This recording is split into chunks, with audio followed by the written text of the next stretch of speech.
நீதி கட்சிகள் என்று சொல்லக்கூடிய திராவிட கட்சிகள், திராவிடர் கழகமாக இருக்கலாம், திராவிட முன்னேற்ற கழகமாக இருக்கலாம், அதிலிருந்து பல்வேறு கிளைகளாக பிரிந்திருக்கிற பல்வேறு அமைப்புகளாக இருக்கலாம். எதுவுமே இன்றைக்கும் முன்னெடுக்கல. அப்போ அப்படியானா அவர்களுக்கு இந்த உருவம் என்பது, இந்த பெயர் என்பது தேவையில்லாத ஒன்றா இருக்கிறதா நம்ம புரிந்து கொள்ள வேண்டிய தேவை இருக்கிறது. அரசியலமைப்பு சட்டம் வேண்டும், அதன் அடிப்படையில் கிடைத்திருக்கிற உரிமைகள் தான் வேணும். ஆனால் அந்த நபர், அந்த பெயர் அவங்களுக்கு அருவருப்பாக இருக்கிறதுங்கிறது தான் அவர்களுடைய இந்த 65 ஆண்டு கால இருவரும் திராவிட ஆட்சிகள் தமிழ்நாட்டில் உணர்ச்சி இருக்கு. திமுக மட்டும் இல்லை, அதிமுகவும் அதுதான். ரெண்டுக்கும் ஒரே தான். ஒரு நாணயத்தினுடைய 2 பக்கங்கள் மாதிரி, ஒரு காசினுடைய 2 பக்கங்கள் மாதிரி தான் திமுகவும் அதிமுக. சிலை வைக்கிறது வெறும் சிலை கிடையாது.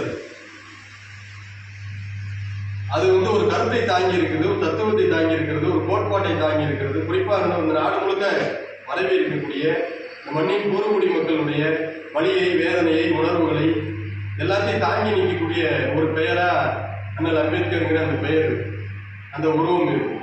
அதனாலதான் அவர்களை ஏற்றுக்கொள்வதற்கு இங்க இருக்கக்கூடிய ஆட்சியாளர்களுக்கு கசப்பா இருக்கு. இப்ப நாம இந்த நிலம் தொடர்பாக பேசுறப்போ அந்த இடத்துக்கு தான் நம்ம வர வேண்டிய